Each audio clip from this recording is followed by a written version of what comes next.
Nah, kemudian HTML. Jadi apa sih itu HTML? Jadi HTML itu merupakan hypertext markup language atau bahasa markup yang digunakan untuk mendefinisikan struktur dan konten, seperti yang saya bilang tadi, konten untuk halaman web. Nah, HTML tersendiri ini ya terdiri dari beberapa tag ya, tag-tag yang digunakan untuk menandai elemen seperti ada heading, paragraf, gambar, dan tautan. Kalau heading itu biasanya ada H1, H2, H3, sampai H6 ya. Kalau paragraf itu yang tagnya P, biasa itu untuk teks biasa paragraf. Nah, kalau H1 itu untuk heading yang besar, jadi kalau H1 itu headingnya semakin besar, jadi kalau kedua itu semakin mengecil. Nah, paragraf ini untuk paragraf. Gambar, tag gambar itu biasanya kita menggunakan image, tag image atau tag img seperti itu. Nah, untuk tautan kita menggunakan A. Nanti kita menggunakan link seperti href. Href nanti kita nge-link ke suatu website atau suatu link lah yang mau kita tuju. Nah, bisa dilihat contohnya. Jadi H1 ini yang tulisannya ini adalah judul. H1 ini merupakan tag dari heading. Jadi ini nanti tulisan ini adalah judul ini akan besar ya. Nah, untuk P ini merupakan paragraf, image img ini merupakan image, src ini adalah merupakan source atau tempat di mana kita menyimpan image. Nah, dalam ini image.jpg ini berarti kita menempatkannya dalam satu folder. Seperti itu, dalam satu folder yang sama dengan folder HTML-nya. Nah, ALT sama dengan gambar itu merupakan nama dari gambar tersebut, nama ketika sudah di deploy atau ketika di websitenya lah, ini akan memberikan nama kepada image-nya gitu. Nah, A itu merupakan tautan, link yang seperti saya bilang tadi, tag-nya itu A. Href ini merupakan link-nya lah, kita sebutnya link atau sama dengan http www.google.com. Nah, jadi link ini memiliki direct kepada google.com. Nah, mungkin bisa dilihat ya, ini contohnya.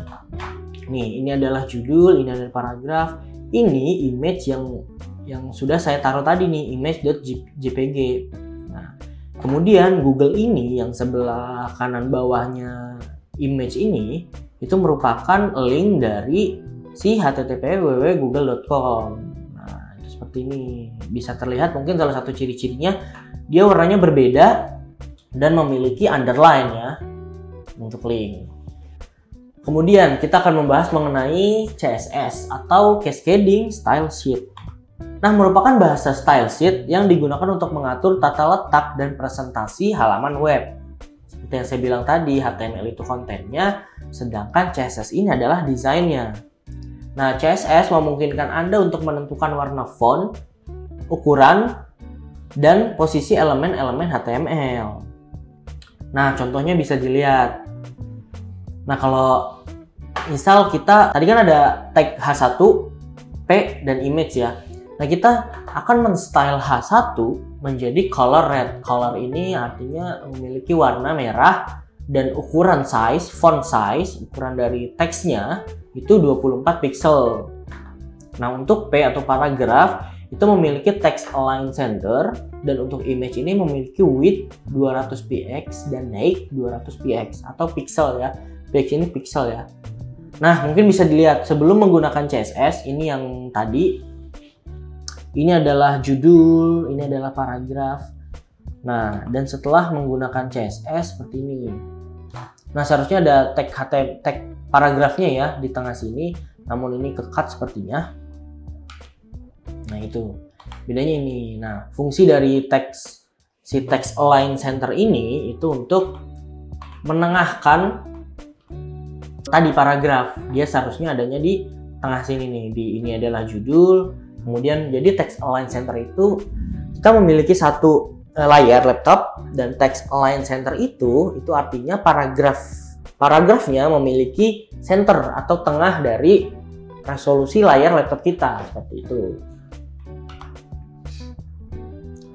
Kemudian yang akan kita bahas adalah JavaScript. Jadi JavaScript ini merupakan bahasa pemrograman yang digunakan untuk menambahkan interaktivitas ke halaman web.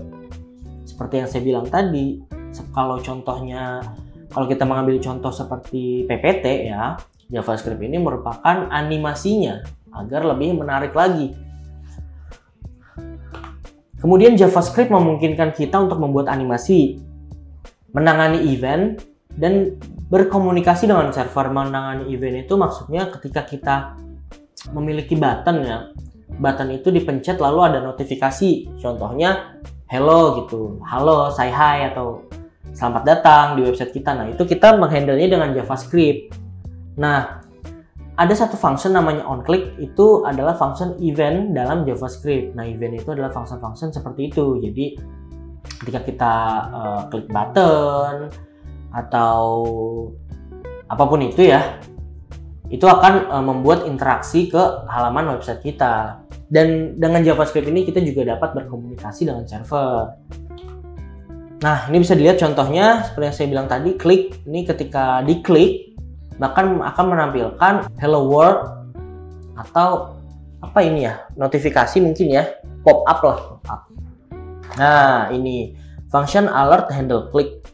Nah, alert hello world. Ini alert ini dia adalah pop up ini alert.